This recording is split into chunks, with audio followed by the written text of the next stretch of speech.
Mesdames et messieurs, bienvenue dans cette émission, le tout dernier numéro de la semaine. Toutes nos excuses pour ce grand retard avec lequel nous entamons ces rendez-vous axés sur le décryptage des grandes questions d'actualité. Nous allons revenir sur le changement de la Constitution, les débats en vogue, le débat qui refait surface. Est-ce que c'est opportun de changer la Constitution? En quoi l'actuelle Constitution bloque-t-elle le développement de la RDC? Nous en parlons dans cette émission. On va aussi commenter les violations des droits des opposants. Un sit-in a été organisé mercredi dernier devant le palais de la justice, et le ministre Constant Moutamba, qui était d'ailleurs au bureau, a accepté de recevoir ou de réceptionner le mémo déposé par les manifestants pour exiger la libération de certains opposants qui sont détenus encore en prison et d'autres dans les geôles des services de renseignement, mais aussi la cessation des poursuites contre d'autres personnalités réputées hostile au pouvoir en place. Le cas Jacques Ndala continue de faire couler beaucoup d'encre et de salive. Est-ce que cet acteur politique a été réellement violé ou sodomisé? C'est des questions qui font couler beaucoup d'encre. Et puis on va chuter peut-être avec le 100 jours du gouvernement Soumouina. Est-ce qu'il y a des signaux qui donnent une lueur d'espoir quant au changement ou au développement? Tentative de réponse dans cette émission avec M. Fidèle Banso, à qui je m'en vais dire bonjour, bienvenue. Bonjour M. Hervé, c'est un honneur et un plaisir d'être encore une fois devant vous pour essayer de décrypter l'actualité de fond en comble. Je vous dis merci. Merci beaucoup aussi à la régie et à tous ceux-là qui vont nous suivre, les téléspectateurs de Perfect Télévision, partout dans le monde. Merci beaucoup. Allez, Madame la pluie a signé déjà son grand retour, et à Kinshasa, après la pluie, ça n'a jamais été le bon temps. Il y a des inondations un peu partout, des flaques d'eau, des lacs artificiels qui s'écrèent. Est-ce que tout est déjà... Est-ce que les dispositions sont déjà prises pour nous éviter ce qu'on a vécu sous Ngobila? Bon, en tout cas, je pense que dans quelques années, la capitale va disparaître. Si on continue tel que nous sommes en train d'aller, en tout cas, je suis en train de voir comme si Kinshasa va disparaître. Vous savez, il y a des communes actuellement, lorsqu'il pleut, c'est impraticable. Je prends par exemple la commune de Kitambo. Quand il pleut, mon cher ami, même si vous êtes véhiculé, vous ne pouvez pas passer. Et donc, les gouvernants, parce qu'on dit gouverner, c'est prévoir, on ne doit pas attendre qu'il y ait mort d'homme. On ne doit pas attendre que les gens puissent être ensevelis dans leur maison pour qu'on prenne déjà des mesures. Je pense que le moment de prendre des mesures, c'est celui-ci, pendant que la pluie ne s'est pas encore abattue en grande quantité. J'étais en train de dire hier à quelqu'un, je passe sur boulevard vers GG Marthe. Je ne sais pas si vous pratiquez ces tronçons-là. Mon cher, sur les boulevards, on est en train de faire des maléwa. Sur les boulevarars du 30 juin. Peuple même, il y a des maléwa. Maléwa. Vous vous étonnez de voir ça sur le boulevard. Ça, c'est grave, ça. Est-ce que le vice-premier ministre de l'Intérieur, est-ce que vraiment ne peut pas créer une police pour essayer un peu de mettre de l'ordre dans ces domaines? On a parlé des histoires de sens unique qu'on a fini. Mais ça continue. Il faut attendre les après-midi quand il n'y a plus les agents de l'ordre. Je vous dis, c'est terrible. C'est terrible. Le matin, on fait semblant sur le boulevard. Mais allez sur la route qui mène vers Ngouma, Saint-Luc, descendant vers Magasin. Les chauffeurs de bus Esprit, c'est de mort, si c'est de quoi, prennent l'essence unique alors que la route n'a que 2 bandes. Descendre et monter. Et je vous dis, c'est impraticable. Nous qui vivons vers ce coin-là pour amener les enfants à l'école le matin, c'est terrible. Moi, je pense que le vice-premier ministre de l'Intérieur doit prendre des mesures qui s'imposent. Non seulement prendre des mesures, mais faire le suivi de l'applicabilité de ces mesures-là. C'est inadmissible que sur les boulevards, on trouve des maléwa. maman qui a pris ses braselots, il a pris ses casseroles sur les boulevards. Moi, j'ai vu ça. Ça, c'est grave, ça. Hein? C'est grave. Moi, je vous recommande de faire un tour au Palais du Peuple. Mon cher, ça fait mal. Pour constater. Vous savez, Hervé, quand vous quittez Kinshasa, vous franchissez les frontières des autres pays, vous pouvez penser que nous sommes encore au 1er siècle à Kinshasa. Je vous dis, vous quittez l'aéroport d'Enjil, vous arrivez par exemple à l'aéroport d'Addis. Vous allez penser que vous veniez de la forêt, un pays aussi dont on parle avec des richesses indescriptibles. Mais même un aéroport, on n'en a pas. Hein? Un aéroport, alors que tous nos chefs, tous nos dirigeants font le tour du monde. Ils voient comment les autres ont développé leur pays. Si vous allez à l'aéroport Jomo Kenyatta, si vous allez à l'aéroport de Dar es Salaam, on ne peut pas quand même comparer avec des aéroports du reste du monde.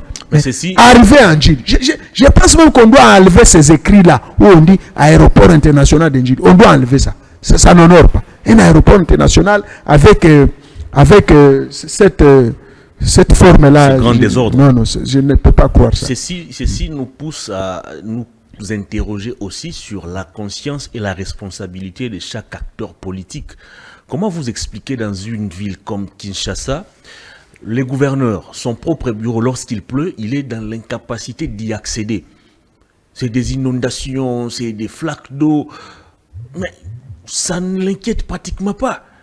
Vous passez sur l'avenue Tombalba où se trouvent les bureaux du porte-parole du gouvernement, mais c'est catastrophique.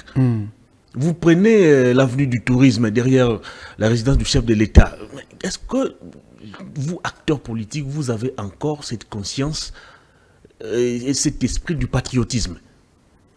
Bon, moi je pense que dans notre pays, c'est vrai, il y a des hommes sérieux, des hommes politiques sérieux, mais il y en a d'autres qui ne le sont pas.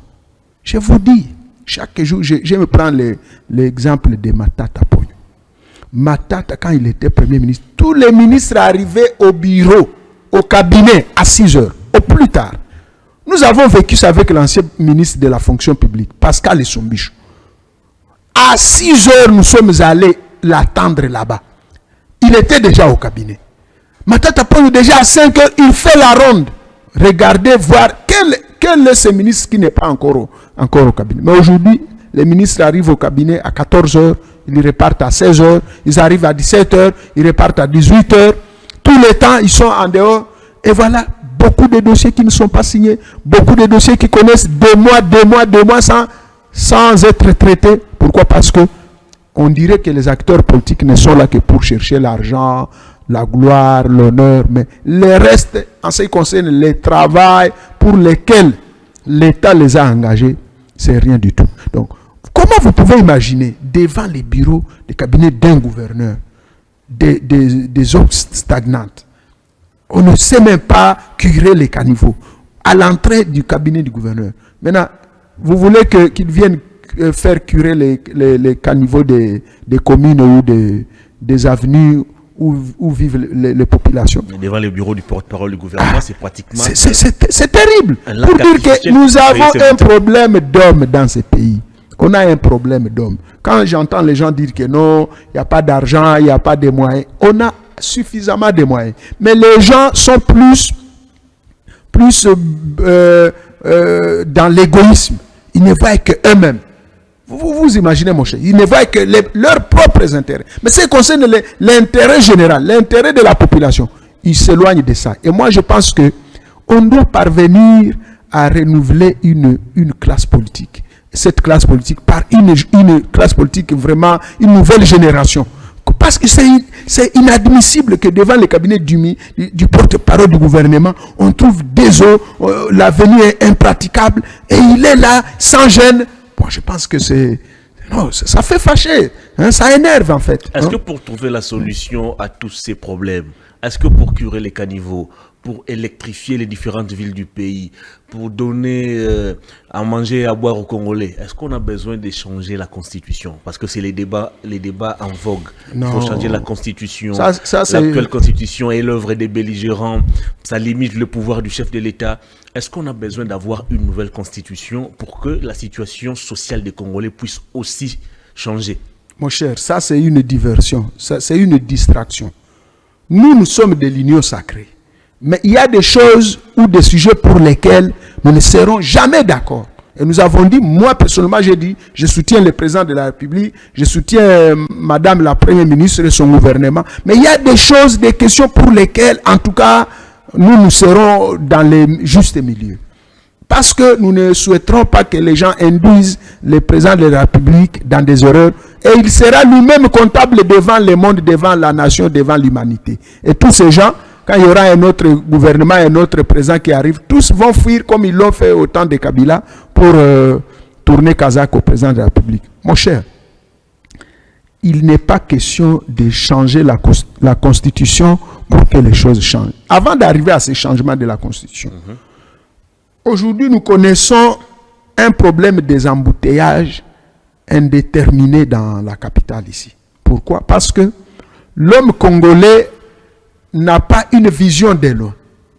Déjà 60, 70, 80, quand les Belges ont construit la ville, ils ont mis, il y avait encore moins d'agglomération. La population n'était pas encore vraiment assez accrue comme aujourd'hui. Mais comment vous pouvez imaginer les mêmes routes depuis 60, depuis l'indépendance, depuis la colonisation, sont les mêmes jusqu'aujourd'hui. C'est-à-dire, on n'a pas une politique de projection pour dire, en 2030, si aujourd'hui nous connaissons des embouteillages monstres comme ça, et demain il y aura d'autres qui vont acheter des véhicules. Mais en 2030, qu'est-ce qui va se passer? Comment nous pouvons prévenir pour qu'en 2030, il y ait fluidité dans les transports, dans les voies de communication? On n'a pas cette politique-là. Nous sommes là, nous voyons que ce qui se passe aujourd'hui. Pourtant, 2030, 2050, les autres réfléchissent déjà. Comment on peut construire des routes, des autoroutes? Mais nous, ça ne passe pas. À la question de savoir s'il faut nécessairement changer la Constitution pour que la vie des Congolais puisse s'améliorer, je ne pense pas que c'est ça le problème. Le problème, je dis, c'est un problème d'homme, un problème d'éthique, un problème de morale, un problème d'éducation. Parce que pour qu'on vole l'argent, pour qu'on détourne l'argent de l'État, il faut changer la Constitution. Pour qu'on se dise que non, je ne dois pas voler, je ne dois pas toucher aux deniers publics, il faut changer la Constitution. Pour qu'on dise que non, ici devant mon bureau, les caniveaux sont bouchés, ça doit être curé, il faut changer la Constitution. Non, mon cher, on doit cesser de nous distraire. Le peuple n'est plus dupe. Je pense que les gens qui sont en train d'alimenter les débats selon lesquels on doit changer la Constitution, ce sont les premiers ennemis du président Félix Tshisekedi. Moi, je les appelle des ennemis. Parce que quelqu'un qui aime vraiment le président de la République... C'est le président lui-même qui avait émis le vœu de doter la RDC... Son récent interview, je crois, en Europe, en Belgique ou à Paris, qu'est-ce qu'il a dit? Il a dit, il est revenu sur ça, il a dit que non, il n'a aucune intention de changer la Constitution, ni de se maintenir au pouvoir. Je l'ai entendu dire ça. Et moi, je pense que la Constitution n'a pas refusé qu'on la retouche. La Constitution dit que on peut retoucher au cas où il y a des améliorations, il y a des amendements, on peut retoucher certains articles. Mais là, on parle. Et il y a des articles intangibles, des articles qu'on ne peut pas toucher. Ça, c'est connu. Kabila a essayé, ça n'a pas réussi. Il avait l'armée comme le président actuel, il avait la police, il avait les moyens de sa politique. Mais le peuple a dit non. Et moi, je pense que le président de la République, s'il peut nous écouter, nous qui lui disons la vérité, parce que nous, on ne bénéficie rien de l'union sacrée. Mais nous sommes là quand même pour dire la vérité. À qui veut l'entendre, nous nous opposons. Je suis de ceux-là qui s'opposent au changement de la Constitution parce que ça va causer des problèmes, ça va causer des morts d'hommes ici. Je pense que si on peut retoucher certains articles, si on peut amender, si on peut modifier, ça, ce n'est pas interdit. Mais surtout, quels articles qu'il faut modifier? La Constitution a laissé, a donné, a déjà réglé cette question-là. J'ai suivi la semaine passée, il y a des gens qui ont écrit au VPM de l'Intérieur pour lui demander l'autorisation de commencer à afficher des banderoles pour la sensibilisation. Voilà des gens qui cherchaient à assouvir à leurs appétits gloutons. C'est de leur droit. C'est de leur droit, mais mon cher, ça c'est un poison. Ça c'est jauger, c'est chercher les pouces sur la tête d'une calvitie. Ça ne peut pas s'expliquer, mon cher. On vous accuse de ne pas vouloir aborder le fond de cette affaire. Le président, je crois, lors de son passage il y a quelques mois à Paris, a été clair. Il est investi au mois de janvier. Mais pour mettre en place son gouvernement, il doit attendre 3 mois, 4 mois. Pourquoi? Parce qu'il faut des tractations politiques, il faut que l'Assemblée nationale soit mise en place. D'abord, cette mise en place nous prend 3, 4 mois, il faut un règlement intérieur. Bref, est-ce que toutes ces manœuvres ne constituent-elles pas un moyen pour que le président puisse demander aux juristes, aux constitutionnalistes de revoir un peu cette question? Pourquoi seulement en ce moment? Pourquoi au premier mandat, ces idées-là n'ont pas... Au premier mandat, il n'avait pas une majorité acquise à sa cause. Mais on a débauché les gens, la majorité pour créer l'union sacrée. Mon cher, ce n'est pas là le débat. Moi, en tant qu'acteur politique de l'union sacrée, indépendant jusque-là, moi, je conseille au président de la République de ne pas suivre les chemins de ceux-là qui veulent l'amener dans les gouffres. Je les conseille plutôt à suivre la voie de la raison. La voie de la raison, c'est laquelle? Se modifier. Comme l'article dont on venait de parler là, sur le régime. Bon, ça, on peut amender, on peut modifier. Où est le problème? Si le président pense que ça bloque, ça fait qu'il y ait des retards. Bon, on peut dire ça va, désormais, on change les régimes, semi-présidentiel, on va dans tel régime et on va analyser. Mais pourquoi ne pas Mais dire qu'on doit passer par les référendums, changer la constitution, non. Je m'excuse. Je pense que ce n'est pas une bonne manière de voir les choses. Mais pourquoi ne pas s'organiser pour que prochainement les élections législatives aient lieu bien avant la présidentielle? Comme ça, une fois le président est élu, il a déjà en face de lui une majorité. Mais c'est tout ce qu'on est en train de dire, la révision de la Constitution. On peut réviser certains articles, mais nous disons des articles intangibles comme le nombre de mandats du président. Ça, on ne touche pas. La forme d'État, on ne peut pas changer. Mais des petits articles comme celui-là, on peut dire par exemple, on commence par les élections législatives, 2 mois avant. Quand il y aura les élections présidentielles, on sait déjà... une majorité déjà dégagée, à qui elle appartient, ainsi de... Ça, ce n'est pas un problème. Ça, ce n'est pas un problème. Mais dire que, voilà, monsieur le président, on nous a chanté ici, il y aura, au NIP, il va faire quoi? L'identification. L'argent a été... L'argent est parti où? Et moi, je pense que, bon, ne cédons même pas à la manipulation. Peut-être que ceux qui sont en train de faire ça, ils sont en train de faire un ballon juste d'essai, voir comment la population va se comporter.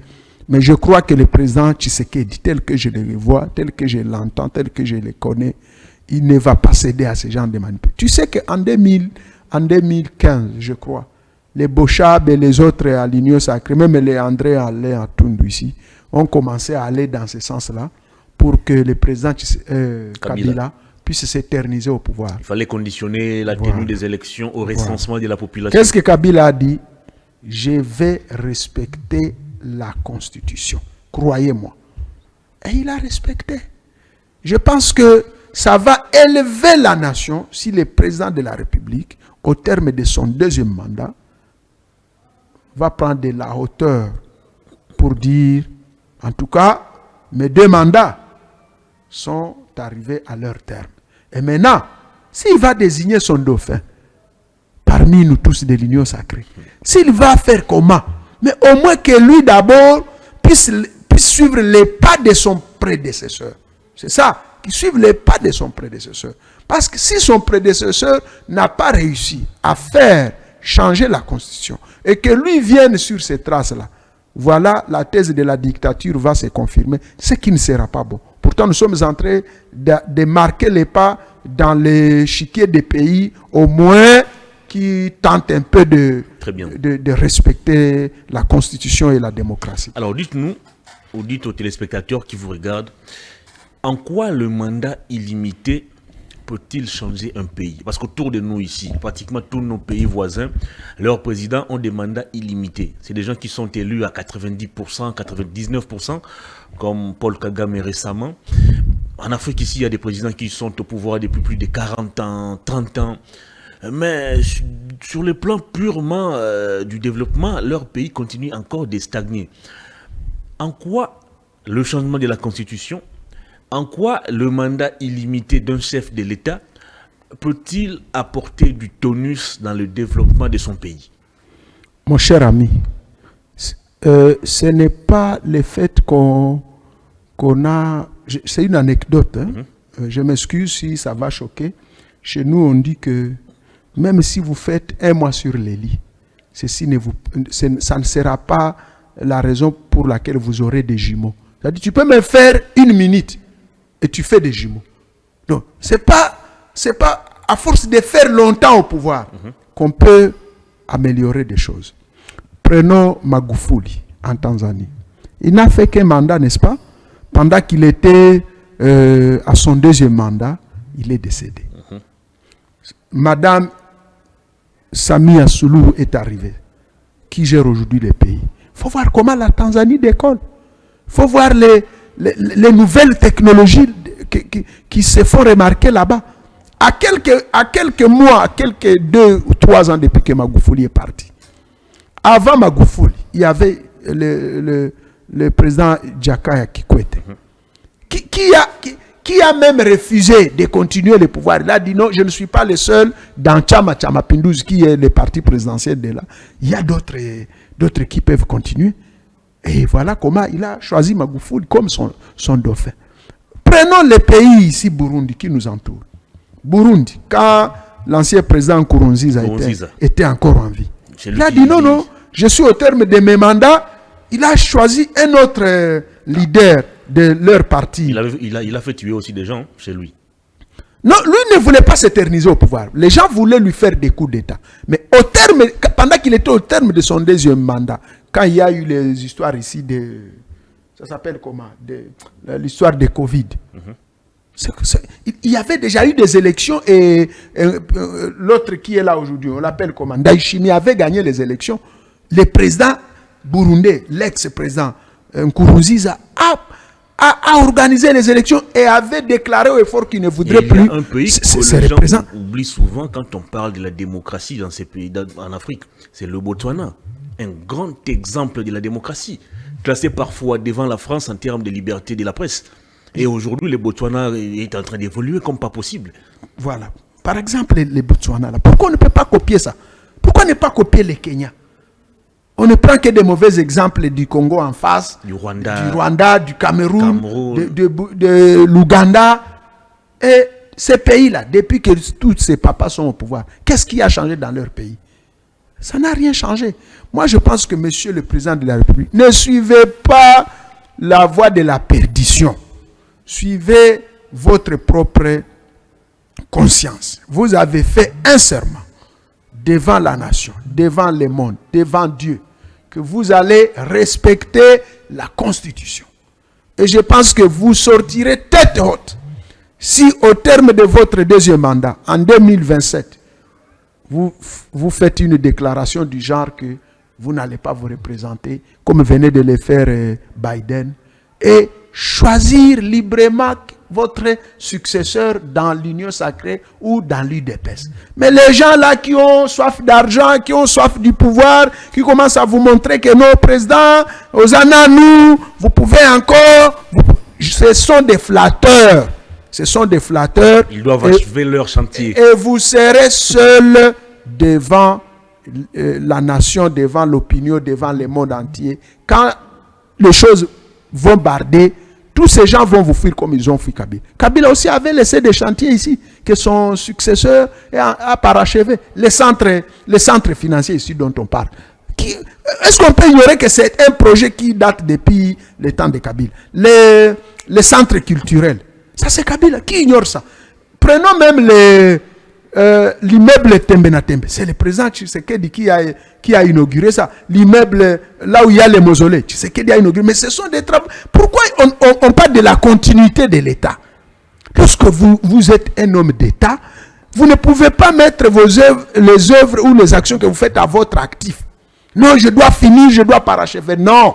Très bien. Vous faites un pas, votre successeur va aussi continuer là où vous avez laissé. C'est comme, on l'a dit la fois passée dans les dossiers ici de Oligo-Afrique. Le ministre Mouchaïl de l'Agriculture trouve un projet. Parce que c'est laissé par son prédécesseur, il va dire, bon, ça je n'ai pas été là, il coupe et il laisse. Non, la continuité de la chose de l'État. C'est ça. Très bien. Alors, puisque on va essayer peut-être de réfléchir dans l'absurdité. De manière formelle, ces débats ou ces projets n'est pas encore déposé au niveau de l'Assemblée nationale. Alors, si cela arrivait à devenir réel, qu'est-ce que le chef de l'État Félix Tshisekedi n'a pas encore réalisé durant ces 2 mandats, qu'il pourra réaliser une fois la Constitution changée et qu'il bénéficie d'un 3e mandat? Le président de la République, il va arriver là où il arrivera, il va arrêter là où il va arrêter, les autres viendront pour compléter. Il n'est pas obligé de tout faire. Même si on lui donnait 30 ans, Mobutu a fait 30 ans, il est parti, Kabila est arrivé, père, il est parti, fils est arrivé, il est parti, le président Tshisekedi est arrivé, il partira, même si on lui donnait 50 ans, il ne fera pas tout.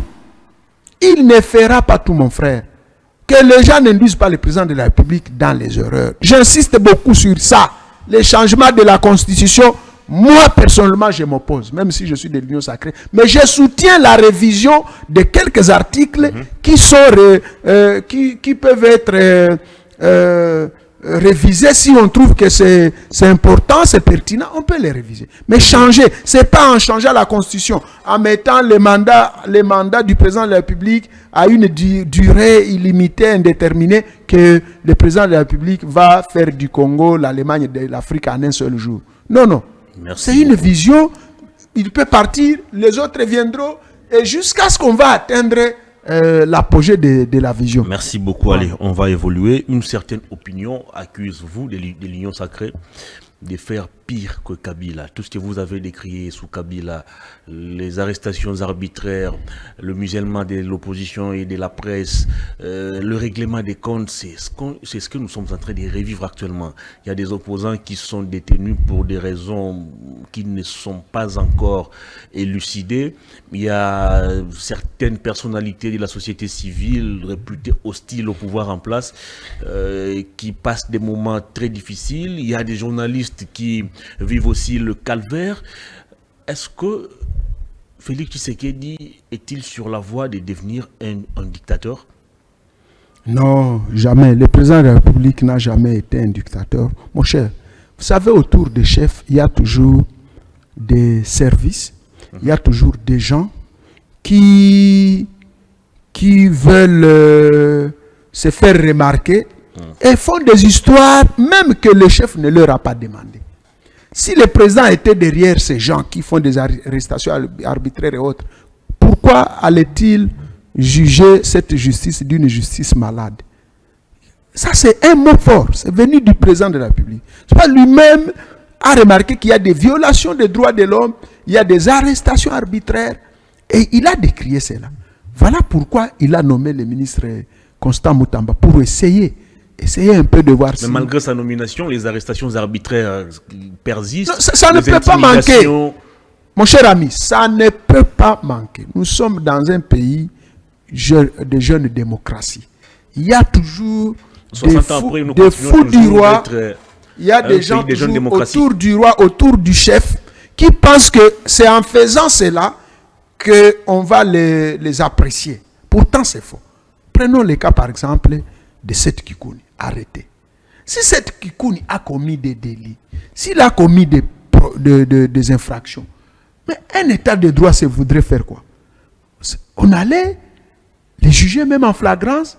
On sait que Seth Kikouni, parce qu'il a tenu des propos aussi diffamatoires ou ségrégationnistes, voilà, il fait 1 mois, 2 mois, 1 année en prison. C'est tout. Mais quand vous détenez quelqu'un dans des géoles et des lanères, il reste là pendant des mois, pendant des semaines, sans qu'il soit en contact avec sa famille, avec ses avocats. C'est pas bon. C'est ça, c'est que le président de la République a décrié. Bon, quand on arrête, nous avons suivi Daniel Saf aussi, c'est réarrêté. Il est où? Si on a arrêté Daniel Saf et qu'il y a des faits qu'on lui reproche, qu'il soit déféré devant le tribunal, devant son juge naturel, qu'on les juge et que sa famille, sa femme, passe à Makala les voir, lui amener de l'eau, du jus à manger. Moi, je pense que nous, mon cher, nous sommes tous de l'union sacrée, mais il y a des choses que nous, on n'accepte pas à l'union sacrée. Donc, moi, personnellement, nous ne pouvons pas vouloir que ce que nous avons reproché hier au pouvoir passé, que nous puissions être dans la même couverture, dans le même drap. On vous accuse d'ailleurs de faire pire que le régime passé.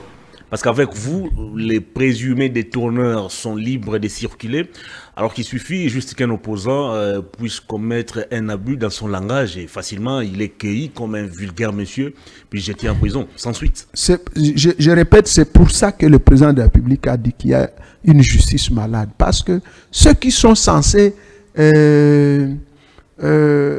reprocher ou poursuivre ceux qui commettent des gaffes ou des infractions, ils ne les font pas ou ils les font à tort. J'ai suivi Madame Denise Dussocho ici, de quoi? Elle serait aux arrêts. S'il vous plaît. Est-ce que dans un pays, et on n'a pas entendu le CESAC se prononcer sur elle? On n'a pas entendu. Elle a été suspendue par le CESAC pour 45 jours. Après combien de temps qu'elle était en train de proférer des injures à des personnalités? Après combien de temps, s'il vous plaît? C'est pas aujourd'hui qu'elle a commencé. Tout ce qui s'est passé récemment, c'est juste le débordement. C'est l'eau qui a débordé, mais elle a commencé depuis longtemps. Parce qu'elle est de l'union sacrée, on laisse. On ne doit pas l'appréhender. Non, moi je ne peux pas voir des choses comme ça. Être dans un état de droit voudrait que tu sois de l'union sacrée, que tu sois frère du président de la République, que tu sois qui que tu sois, si tu piétines les lois, si tu passes outre mesure, on doit mettre la main sur toi. Et on te défère devant les cours et tribunaux et on t'amène au centre de rééducation. C'est comme ça que ça doit se passer. Ce qui est sûr est que ceux qui travaillent avec les présidents actuels, surtout dans les domaines de la justice, des services, vraiment, ils ne sont pas en train d'aider les présidents de la République. Aller jusqu'à prendre les gens en cours de route, à l'aéroport. Sodomiser même les gens. Nous apprenons aujourd'hui. Est-ce que c'est vrai? Est-ce que Jacques Ndal a affirmé ça? Oui, il a affirmé. Moi, je n'ai pas encore suivi cette déclaration-là. J'apprends qu'il aurait affirmé ça. Mais s'il a affirmé ça, mais mon cher, ça devient grave. Il a des problèmes maintenant, il ne sait pas. Il semble qu'il n'est pas même seul. Il n'est pas même seul. J'ai suivi cette même dame en train de... C'était aussi le nom de l'ancien... ce monsieur qui a organisé la francophonie. Oui. Lui aussi aurait été victime, parce que je l'ai suivi dans un langage un peu métaphorique, en train de dire qu'il puisse se rappeler. Donc il parlait au DG là, de la francophonie, qu'il puisse se rappeler de comment on l'a rééduqué là, au niveau de l'ANR. C'est elle qui a mouillé les maillots pour qu'il puisse recouvrer sa liberté, et que elle était en train de lui réclamer ses 21 000 $, quelque chose comme ça. Si réellement c'est vrai que ces actes dont Denis Dussaucho a révélés sont vrais, donc nous ne sommes plus dans un état, nous sommes dans un non-état.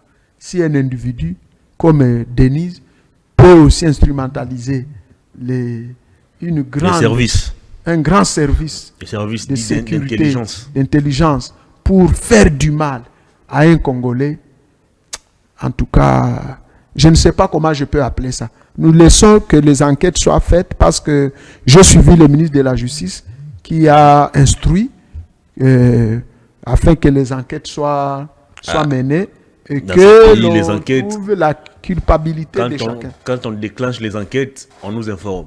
Mais les résultats des enquêtes, ça aussi c'est on les présente une pratiquement autre chose. jamais. C'est tout ce que je viens de dire. Les gens qui sont autour du président. Où en sommes-nous avec les carnages de Makala? Le président de la République ne peut pas être partout. C'est pourquoi il s'est choisi des collaborateurs. Mais tous ces collaborateurs-là, certains ne sont pas bons. Certains ne sont pas bons. C'est vrai, d'autres sont bons. D'autres travaillent pour que l'image du chef soit bien vendue dans l'opinion publique. Mais, vous venez de dire les carnages de Makala. Jusqu'aujourd'hui, les résultats des enquêtes. Rien, on n'en parle même plus. Le procès. On n'en parle même plus. On ne sait pas si ça a continué, si c'est à quel niveau, on ne sait pas. On ne sait pas. Et pendant ce temps, on continue de libérer. Donc, c'est vrai, au temps de Kabila, on a connu des histoires, mais actuellement aussi, pour être vrai, il y a des histoires qui se commettent, qui ne devraient pas se commettre pendant notre règne de l'Union sacrée. Merci beaucoup. Allez, on va chuter avec le tout dernier sujet, le 100 jours du gouvernement Soumouina. Voilà. Est-ce qu'il y a une lueur d'espoir quant au changement des conditions sociales des Congolais? Nous sommes aujourd'hui les 28, je pense. Hein? Non, le 27. Le 27. Les fonctionnaires ne sont toujours pas payés. Hein, non, les fonctionnaires sont déjà payés. Non. Certains. Certains, oui. Certaines banques. Parce que la paie est devenue... on fait maintenant les calendriers. Okay. On sait dire, telle banque vont payer ou vont recevoir les fonds de la banque centrale pour éviter la promiscuité dans les banques. Alors, les 100 premiers jours du gouvernement Soumouina, est-ce qu'il y a des signaux clairs quant au changement des conditions sociales des Congolais, mais aussi au développement du pays? Signaux forts, pas jusque-là, mais quand même, on voit qu'il y a la stabilité actuellement des francs congolais. Ça fait déjà 3 mois, le taux est à 28, ça ne bouge pas. Bien qu'il faut des mesures vraiment pour accompagner les mesures prises par la banque. Et je pense que ce qui a un peu réduit ça, c'est quand on a imposé les distributeurs.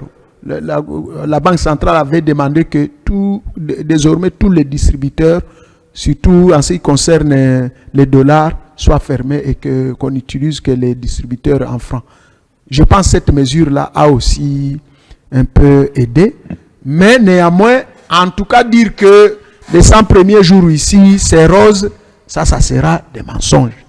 C'est vrai, on ne peut pas évaluer le gouvernement de Madame la Première ministre après 100 jours, parce que on suppose au moins que c'est pour tout un mandat de 5 ans qu'ils sont là.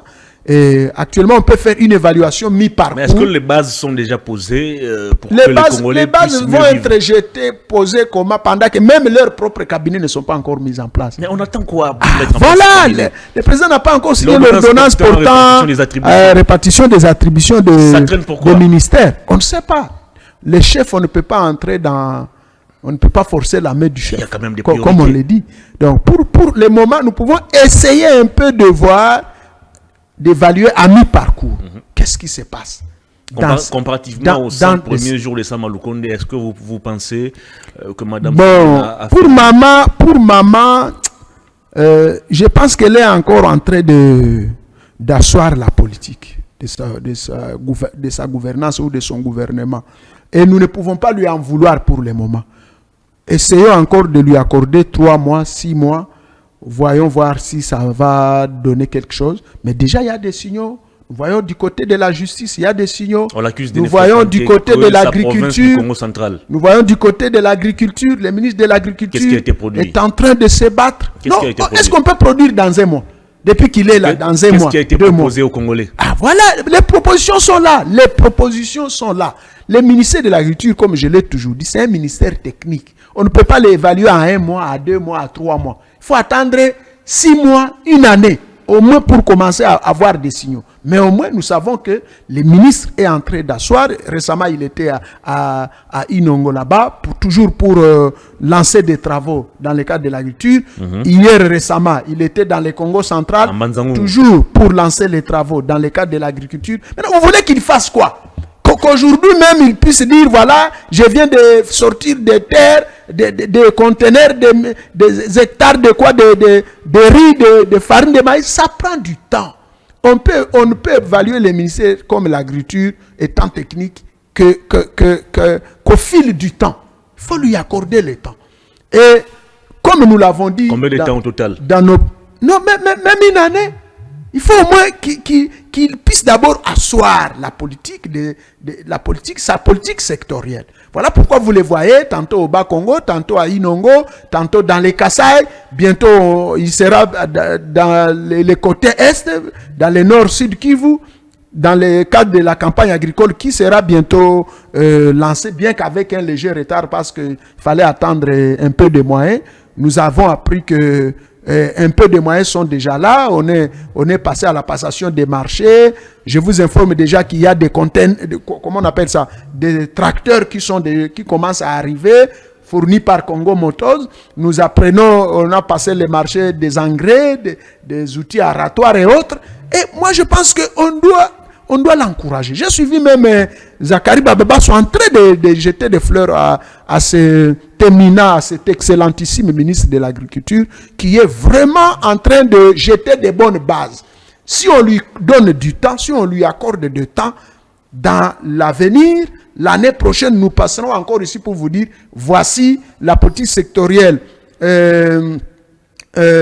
comment dirais-je, commencé par le ministre d'État à l'Agriculture, son Excellence Mouchaïl. Voici où est-ce qu'on en est, voici ce qu'il a produit. Récemment, je vous ai dit que beaucoup de contrats ont été signés en Chine, où on va faire la transformation de certains de nos produits ici, localement, et les amener en Chine, comme les piments, les avocats et autres. Ça, ce sont quand même des avancées qu'on doit louer. Et bien, beaucoup d'autres choses qu'il est en train de faire, et je pense que tout ce que nous pouvons faire, c'est d'encourager. On ne peut pas seulement être là pour critiquer, sans encourager, même ceux-là qui essaient de se démarquer quelque part.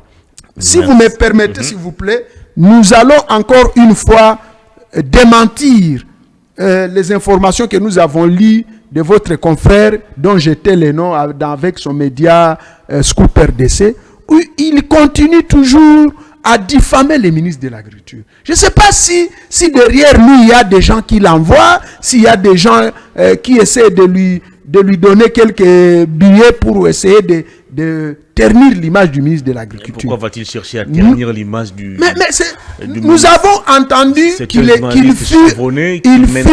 fut dans la cellule de communication du prédécesseur du ministre actuel. Ayant tenté et a échoué de se maintenir à son poste, maintenant il verse dans. Est-ce qu'il vous a dit qu'il avait besoin d'être reconduit, Charcom de l'actuel ministre? Il en avait besoin. En avait besoin, mais vous l'avez dit. Comme le ministre n'a pas encore assis son cabinet, je vous répète, le cabinet du ministre n'est pas encore mis en place jusque-là. Alors si le cabinet n'est pas mis en place, nous attirons l'attention particulière de notre frère qui se livre dans la désinformation. Ce qui est sûr, la campagne agricole a connu un retard suite au problème des financements. Merci. Maintenant qu'il y a un peu de moyens, on va voir comment on peut... le ministre est en train de voir comment il peut même récupérer quelques endroits, quelques saisons, en distribuant quelques outils. Nous lui attirons aussi l'attention sur les problèmes qu'il est en train de diffamer les directeurs des cabinets. Nous lui rappelons que le directeur des cabinets du ministre de l'Agriculture, c'est un grand fonctionnaire des Nations Unies qui a fait presque toute sa vie à la FAO en train de travailler. Donc c'est un homme important qui maîtrise bien l'administration, qui maîtrise bien son travail qu'il est en train de faire. Merci. Mais ce qui est vrai, comme tout travail humain, des imperfections ne manquent pas. Mais ce n'est pas de cette façon qu'il doit commencer à jeter de l'opprobre sur des éminentes personnalités comme les ministres et son directeur de cabinet, qui jusque-là, nous sommes en train de nous apercevoir qu'ils sont en train de faire un bon travail. Une dernière question fondamentale. Est-ce que l'avènement de la première ministre Judith Suminwa a-t-elle changé le fonctionnement de notre administration? C'est cette lenteur qu'on a toujours décriée, le traitement des dossiers qui prend énormément du temps. Est-ce que ce système a changé? Ça n'a pas changé. Monsieur Hervé, on doit être clair. La lenteur administrative n'a pas changé. Ça n'a pas changé. Pourquoi? Ce n'est pas seulement sous Mino, même sous Samalukonde, même sous Ilunkamba. Les seuls premiers ministres qui avaient réussi en son temps, jusque-là, à mettre fin à ces problèmes de lenteur administrative, c'est le premier ministre Matata Ponyo. Comment voulez-vous, mon cher, le ministre qui arrive au bureau à 14h et rentré à 16h, il va signer, vous savez, à l'agriculture, par exemple, par jour, on reçoit combien de courriers? Pas moins de 5000 courriers par jour. Pas moins de 5000 par jour. Qui viennent dans tous les coins du pays. Maintenant, si le ministre, heureusement que le ministre de l'Agriculture, lui, il est très matinal. Au plus tard, à 7 heures, il est au cabinet. Mais ce que nous décourageons aussi, c'est que les ministres sont tout le temps en déplacement, dans des réunions. Et vous imaginez que dans 5 jours de la semaine, les ministres n'ont que 4 jours qui doivent être au cabinet. Mais ces 4 jours aussi, ils sont tout le temps dans les réunions, monter, descendre, des missions, ce qui fait qu'il y a toujours des lenteurs. Les conseils peuvent beau traiter des dossiers. Les DIRCAD peuvent bien donner des orientations. Mais les dossiers vont traîner à la table du ministre 1 mois, 2 mois, 3 mois. J'ai suivi une question écrite adressée au ministre Boge par rapport au problème des inspecteurs de travail. Leur dossier a traîné chez Boge pendant même 3 mois, en train d'attendre la signature pour leur paye complémentaire. Donc, ces choses, ce sont des choses qui découragent. Et nous pouvons suggérer à maman d'essayer un peu de voir comment il peut vraiment instruire les membres de son gouvernement à être permanemment au bureau et à leur cabinet de travail et surtout à temps. Comment un ministre peut arriver à 11h, à 12h au cabinet? Il y a même des conseillers au budget. Vous arrivez au budget à 11h, les conseillers ne sont pas là. À 13h, les conseillers ne sont pas là. Est-ce que ça c'est normal? Les conseillers suivent les pas de leur ministre. S'ils savent que le ministre va arriver à 17h, non, les conseillers peuvent même arriver à 15h. S'ils savent que le ministre arrive souvent à 18h pour sortir à 0h. Des journées entières des conseils ne viennent pas au bureau. Merci beaucoup. Donc, Maman Judith, notre première ministre, qu'elle impose la discipline. Avec tout le respect, veillez imposer la discipline auprès des membres du gouvernement. Et que les membres du gouvernement aussi prennent des mesures draconiennes à l'encontre de leurs conseillers et chargés d'études qui font traîner des dossiers alors que ce sont des dossiers qui concernent les vies des gens, les vies des populations congolaises. Merci beaucoup. On a terminé cette émission. En 30 secondes, la caméra est devant vous. Un dernier message et puis on va se séparer. En 30 secondes, Monsieur le Président de la République, suivez la voix de la minorité. Notre minorité, nous qui sommes en train de vous... Vous êtes de la majorité. Non, la minorité des communicateurs. Non, la minorité des communicateurs qui vont lui dire la vérité. Et la vérité, c'est laquelle? Lui dire que il ne faut pas changer la Constitution. S'il y a des articles à réviser, vous pouvez réviser ces articles-là. Et que ce soit des articles non interdits par la Constitution. Nous ne pouvons pas, nous qui aimons le président de la République, lui conseiller d'aller sur les pas que même son prédécesseur n'a pas pris. Ceux-là qui sont en train de vous encourager, Excellence, Monsieur le président de la République, Fachi Béton, ceux qui vous encouragent à changer la Constitution, ce sont vos premiers ennemis, qui qu'ils soient.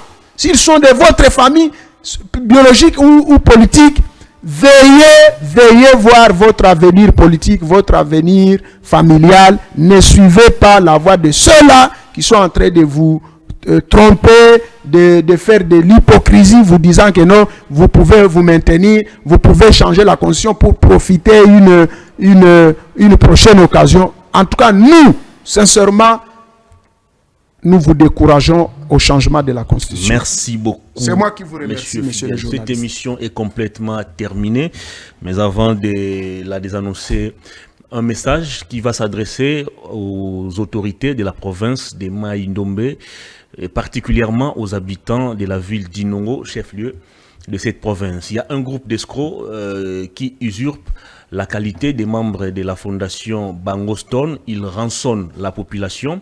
Ils vous promettent des postes au niveau du comité provincial de la fondation Bangostone, mais aussi l'emploi dans les établissements publics de cette province. Alors sachez qu'il s'agit des escrocs, il s'agit des voleurs. Et d'ici peu, la fondation Bangostone va saisir la justice pour que ces malfrats puissent répondre de leurs actes. En lingala, pour mieux se faire comprendre, bandeko ya Mai-Ndombe baoboza na ville ya Inongo, lisanga ya batu baza ko usurper qualité ya membre ya fondation Bangostone, bazo la cabino misala, bazo la cabino ba poste na kati ya comité provincial ya fondation, boye ba que eza ba escroc, eza batu baza na qualité T. Alors c'est le message qui vient de nous parvenir et il est signé Bangonkana Biemolo Kiston, président de la fondation Bango Stone. Cette émission est terminée, c'était le tout dernier numéro de la semaine. Je vous retrouve lundi avec d'autres invités, mais avec le même plaisir. Au revoir, bonne évasion sur nos antennes.